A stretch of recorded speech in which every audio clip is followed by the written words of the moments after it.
good evening everyone. Today I will introduce my name is Cornelius Randy Setiawan, NPM 2161201014.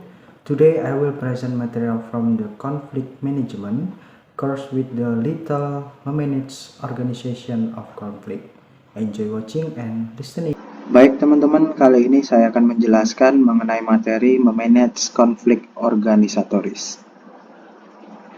Memanage konflik organisatoris. Konflik organisatoris sering terjadi dalam dunia kerja dan dapat berdampak negatif pada kinerja karyawan dan profitabilitas bisnis. Maksudnya, konflik organisatoris itu merujuk pada ketegangan, perbedaan pendapat atau perselisihan yang terjadi di dalam suatu organisasi atau tempat kerja antara individu atau kelompok yang bekerja sama.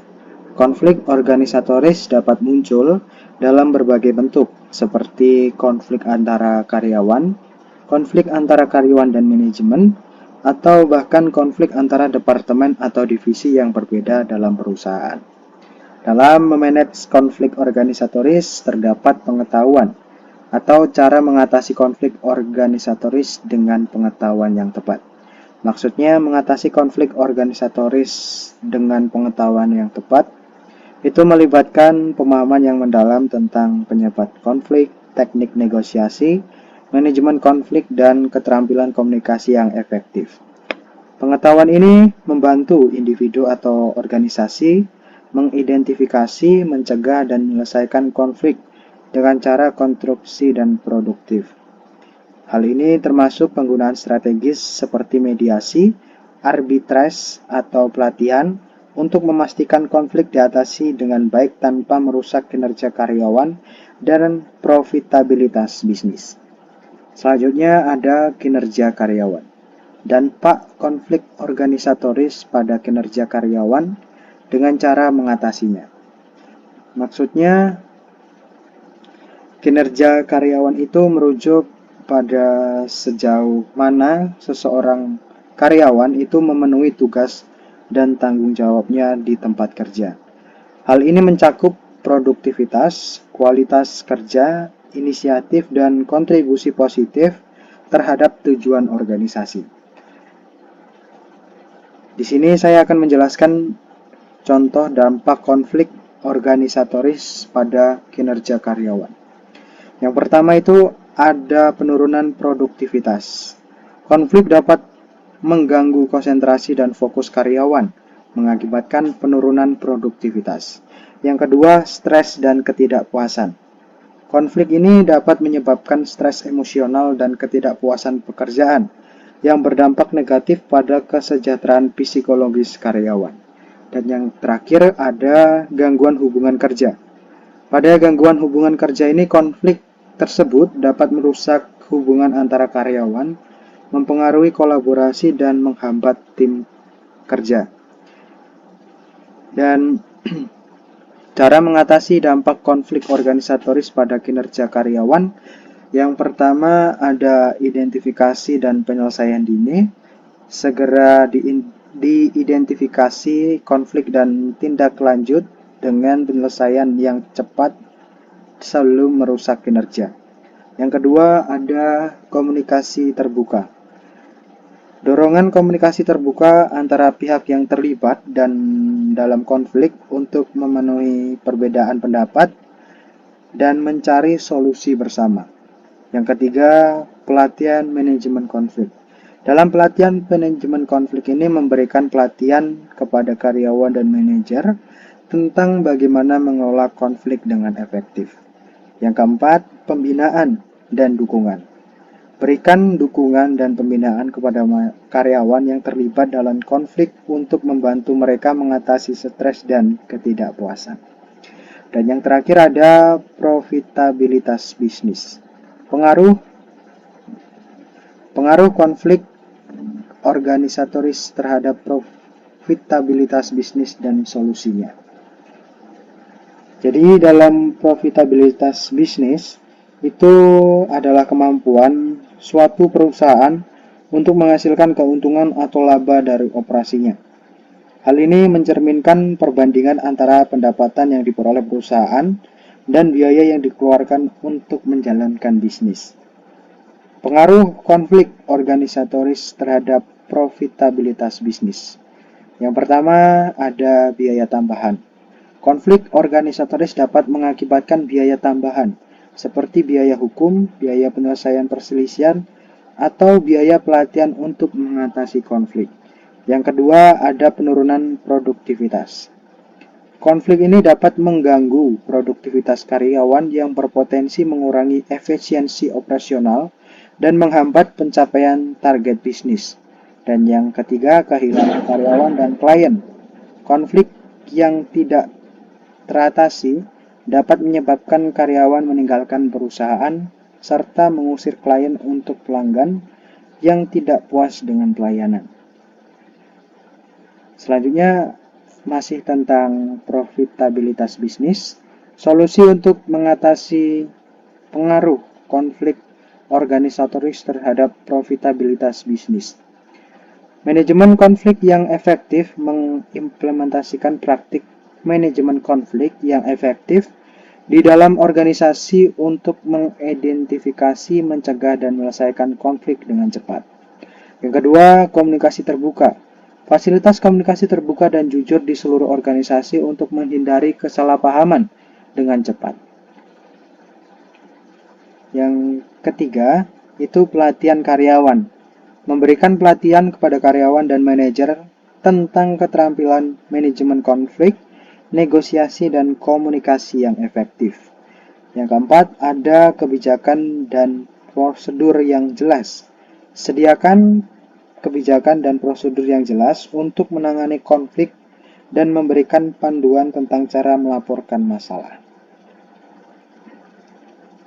Selanjutnya di slide jenis-jenis konflik organisatoris. Ada perbedaan tujuan. Terjadi ketika individu atau kelompok memiliki tujuan yang berbeda atau saling bertentangan. Maksudnya, perbedaan tujuan tersebut itu terjadi karena individu atau kelompok dalam suatu organisasi memiliki tujuan yang berbeda atau bahkan saling bertentangan. Hal ini bisa mengakibatkan konflik atau ketegangan di antara mereka karena mereka mungkin berusaha untuk mencari hasil yang berbeda atau bahkan bertentangan satu sama lain.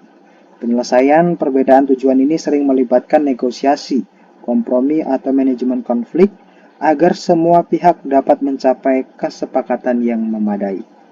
Yang kedua, ada perbedaan kepribadian.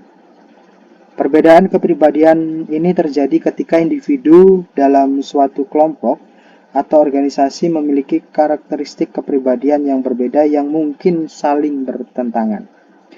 Hal ini mencakup perbedaan dalam sifat, gaya, kerja, preferensi, komunikasi, dan cara individu menangani suatu situasi tertentu.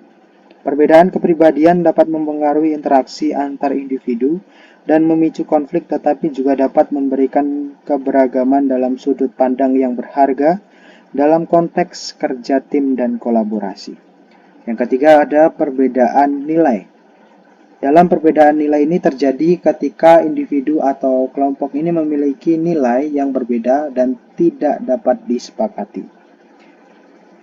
Jadi, penjelasannya mungkin perbedaan nilai ini ya memang terjadi karena individu atau kelompok memiliki nilai-nilai yang berbeda yang mencakup keyakinan, prinsip atau prioritas yang berbeda dalam kehidupan atau konteks tertentu. Perbedaan nilai seringkali sulit untuk dipahami karena mungkin mencerminkan pandangan dalam tentang hal-hal yang etika, moral, dan kepercayaan. Konflik ini dapat timbul ketika perbedaan nilai tidak dapat diatasi atau disesuaikan, terutama dalam lingkungan kerja atau hubungan antar individu. Mencari kesepahaman dan komunikasi terbuka dapat membantu mengelola perbedaan nilai yang lebih baik. Dan yang terakhir ada persaingan. Persaingan ini terjadi ketika individu atau kelompok bersaing satu sama lain untuk memenangkan sesuatu.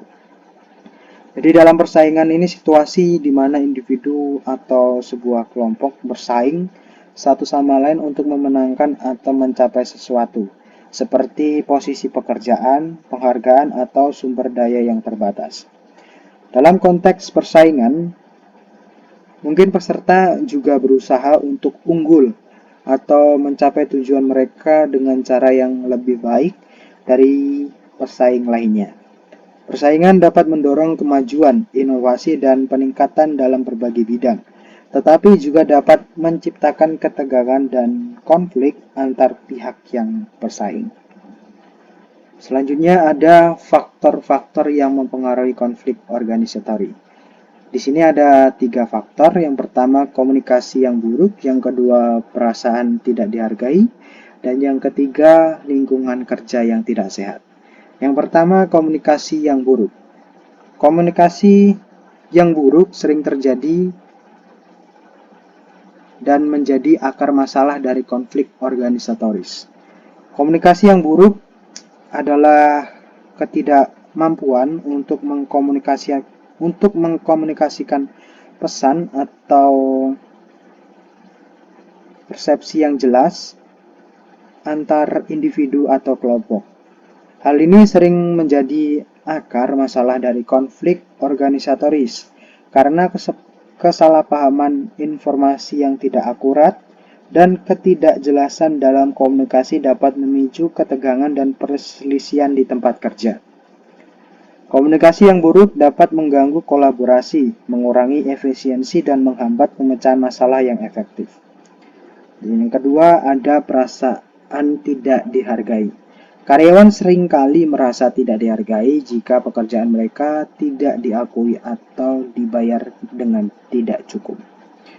Dalam perasaan tidak dihargai ini, perasaan tidak dihargai merupakan kondisi yang dimana karyawan ini merasa bahwa upaya dan kontribusi mereka itu tidak dihargai, diakui, atau dibalas dengan tepat, terutama pada hal pengakuan, penghargaan, atau kompensasi yang memadai.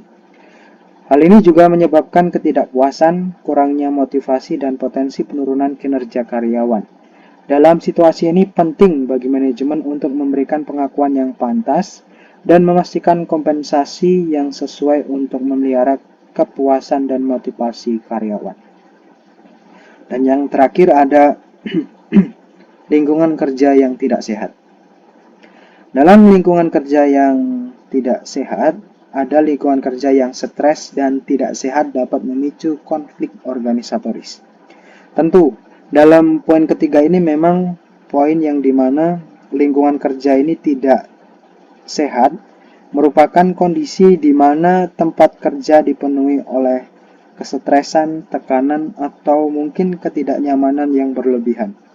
Lingkungan seperti ini dapat memicu konflik organisatoris karena karyawan cenderung lebih mudah untuk frustasi, tidak puas, dan tertekan. Stres yang berkepanjangan dapat mengganggu komunikasi, meningkatkan ketegangan, dan memperburuk hubungan antar karyawan atau dengan manajemen. Oleh karena itu, penting untuk menciptakan lingkungan kerja yang sehat dan mendukung agar dapat mengurangi resiko konflik organisatoris. Selanjutnya ada dampak konflik organisatoris. Yang pertama, kesehatan mental yang buruk. Konflik organisatoris dapat membuat karyawan menjadi stres, cemas, dan lesu. Kesehatan mental yang buruk merujuk pada kondisi di mana individu itu mengalami stres, cemas, atau gangguan mental lainnya. Konflik organisatoris yang tidak diatasi dengan baik dapat memperburuk kesehatan mental karyawan, menyebabkan peningkatan tingkat stres, kecemasan, atau depresi. Hal ini dapat mempengaruhi kinerja dan kesejahteraan karyawan secara signifikan, sehingga manajemen harus memperhatikan dan mengambil tindakan untuk mengurangi dampak negatif konflik organisatoris terhadap kesehatan mental karyawan. Yang kedua ada kerugian keuangan. Konflik organisatoris dapat menyebabkan kerugian keuangan bagi perusahaan akibat penurunan produktivitas dan kerugian bisnis. Kerugian keuangan dalam konteks konflik organisatoris merujuk pada dampak negatif yang bisa terjadi pada keuangan perusahaan seperti penurunan produktivitas, peningkatan biaya operasional, kehilangan karyawan berbakat, atau penurunan pendapatan bisnis. Konflik organisatoris yang tidak diatasi dengan baik dapat mengganggu operasi perusahaan, mengakibatkan kerugian finansial, dan mengurangi profitabilitas. Oleh karena itu, manajemen harus berupaya untuk mencegah dan menyelesaikan konflik dengan efektif untuk menjaga kesehatan keuangan perusahaan. Dan yang terakhir, dalam dampak konflik organisatoris ada penurunan semangat kerja. Karyawan yang terlibat dalam konflik organisatoris dapat kehilangan semangat kerja dan produktivitasnya menurun. Tentu, penurunan semangat kerja merujuk pada hilangnya motivasi dan antusiasme karyawan terhadap pekerjaan mereka. Karyawan yang terlibat dalam konflik organisatoris cenderung mengalami penurunan semangat kerja karena konflik dapat menciptakan ketidakpuasan, stres atau ketegangan yang mempengaruhi kesehatan psikologis mereka. Hal ini dapat mengakibatkan penurunan produktivitas dan kinerja karyawan secara keseluruhan. Oleh karena itu, manajemen juga harus berupaya untuk mengatasi konflik organisatoris dengan baik guna menjaga semangat kerja dan memotivasi karyawan. Lalu ada strategi penyelesaian konflik organisatoris. Di sini ada 4 poin. Yang pertama ada pendekatan kolaboratif, yang kedua pendekatan kompetitif, yang ketiga pendekatan kompromi, dan yang terakhir atau yang keempat pendekatan menghindar. Yang pertama pendekatan kolaboratif. Karyawan dapat duduk bersama dan mengidentifikasi masalah serta mencari solusi bersama. Maksudnya apa? Dalam pendekatan kolaboratif ini merupakan pendekatan di mana karyawan atau pihak yang terlibat dalam suatu masalah atau konflik bekerja secara aktif. Mereka duduk bersama untuk mengidentifikasi masalah, berbagai pandangan, dan mencari solusi bersama dengan tujuan mencapai kesepakatan atau hasil yang memadai. Pendekatan ini menekankan kerjasama, komunikasi terbuka, dan pembuatan keputusan yang bersama-sama, yang dapat membantu mengatasi konflik dan mencapai pemecahan masalah yang efektif. Yang kedua ada pendekatan kompetitif. Di sini ada karyawan yang bersaing untuk memenangkan isu tertentu. Dalam pendekatan kompetitif adalah pendekatan di mana karyawan atau pihak yang terlibat dalam suatu masalah atau konflik bersaing satu sama lain untuk memenangkan isu atau tujuan tertentu. Mereka mungkin berusaha untuk memenangkan argumen atau mungkin mencapai kepentingan mereka sendiri tanpa mencapai kesepakatan bersama. Pendekatan ini menekankan persaingan di antara pihak yang terlibat dan bisa menghasilkan pemenang dan pecundang dalam konflik tersebut. Yang ketiga, pendekatan kompromi. Dalam pendekatan kompromi ini, karyawan dapat mencapai kesepakatan dengan saling memberikan dan menerima kompromi. Maksudnya apa? Pendekatan kompromi ini merupakan pendekatan di mana karyawan atau pihak yang terlibat dalam suatu masalah atau konflik mencapai kesepakatan yang saling memberikan dan menerima kompromi. Mereka bersedia untuk mengorbankan sebagian dari tujuan atau kepentingan mereka untuk mencapai titik tengah atau kesepakatan yang dapat diterima bersama. Pendekatan ini menekankan pada negosiasi dan mencari solusi yang memadai untuk semua pihak yang terlibat dalam konflik. Dan yang keempat, pendekatan menghindar. Karyawan dapat sepakat untuk tidak membahas isu tersebut dan menghindari konflik. Maksudnya pendekatan menghindar itu merupakan pendekatan di mana karyawan atau pihak yang terlibat dalam suatu masalah atau konflik sepakat untuk tidak membahas isu tersebut dan mencoba menghindari konflik. Mereka mungkin memilih untuk mengabaikan masalah atau menghindari diskusi yang dapat memicu perselisihan. Pendekatan ini sering digunakan ketika konflik dianggap tidak penting atau tidak dapat diatasi dengan baik. Namun, pendekatan ini juga bisa menyebabkan masalah tidak terpecahkan dan terus berlanjut dalam jangka panjang.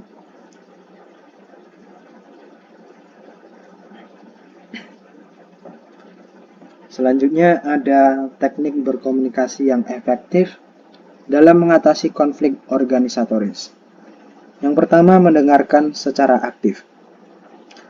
Mendengarkan dengan penuh perhatian dan memahami argumen orang lain. Mendengarkan dengan aktif merupakan proses mendengarkan dengan penuh perhatian, empati, dan usaha untuk memahami argumen dan pandangan orang lain. Hal ini melibatkan memberikan perhatian sepenuhnya para pembicara, mengajukan pertanyaan yang relevan, dan merespon dengan cepat yang menunjukkan pemahaman dan dukungan. Mendengarkan aktif membantu membangun komunikasi yang efektif dan dapat memecahkan konflik dengan baik karena melibatkan penghargaan terhadap sudut pandang orang lain. Yang kedua ada empati. Menempatkan diri dalam posisi orang lain dan memahami sudut pandang mereka. Maksudnya, empati ini merupakan kemampuan untuk menempatkan diri dalam posisi orang lain, merasakan apa yang mereka rasakan dan memahami sudut pandang mereka. Hal ini melibatkan perasaan simpati dan perhatian terhadap perasaan dan pengalaman orang lain, serta upaya untuk berkomunikasi dengan cara yang mendukung dan memahami mereka secara emosional. Empati dapat memperkuat hubungan interpersonal, meningkatkan pemahaman dan membantu dalam penyelesaian konflik dengan baik. Di sini saya memberikan contoh empati itu berdiskusi tentang solusi. Jadi mereka bersama-sama, mereka mencari solusi dan dapat mengatasi masalah beban kerja dan memastikan bahwa karyawan merasa dihargai. Dan yang ketiga, itu ada komunikasi terbuka. Membuka diri dan berbicara dengan jujur mengenai masalah yang dihadapi. Komunikasi terbuka merupakan praktik berbicara dengan jujur dan langsung mengenai masalah atau perasaan yang dihadapi. Hal ini melibatkan pembukaan diri untuk berbicara tentang isu-isu yang mungkin sensitif atau sulit tanpa menyembunyikan informasi atau merahasiakannya. Komunikasi terbuka membantu membangun pemahaman yang baik, mengatasi konflik, dan mempromosikan kerjasama yang efektif dalam berbagai situasi termasuk di tempat kerja. Dan yang terakhir, contoh kasus penyelesaian konflik organisatoris. Di sini saya ada dua. Yang pertama ada masalah yang dihadapi, terus yang kedua itu ada solusi yang saya usulkan. Pada contoh pertama itu, masalah yang dihadapi merupakan karyawan A merasa tidak dihargai. Dan solusi yang saya usulkan itu merupakan karyawan A dan atasan akan duduk bersama untuk membicarakan pencapaian karyawan A dan bagaimana perusahaan dapat memberikan penghargaan atas usahanya. Dan yang kedua, karyawan B dan C bersaing satu sama lain. Solusi yang saya usulkan, menggeser fokus kerja mereka agar tidak berada di bawah atasan yang sama, dan memberikan insentif untuk bekerja sama. Dan contoh yang terakhir itu lingkungan kerja yang stres. Di sini solusi yang saya usulkan, membuat program manajemen stres yang mensupport karyawan, seperti memberikan meditasi siang. Baik, terima kasih. Sekian presentasi dari saya. Di sini saya ada pantun. Bu Dina membawa bonsai, lalu duduk memakan stroberi. Semua telah usai, saatnya saya undur diri. Selamat malam.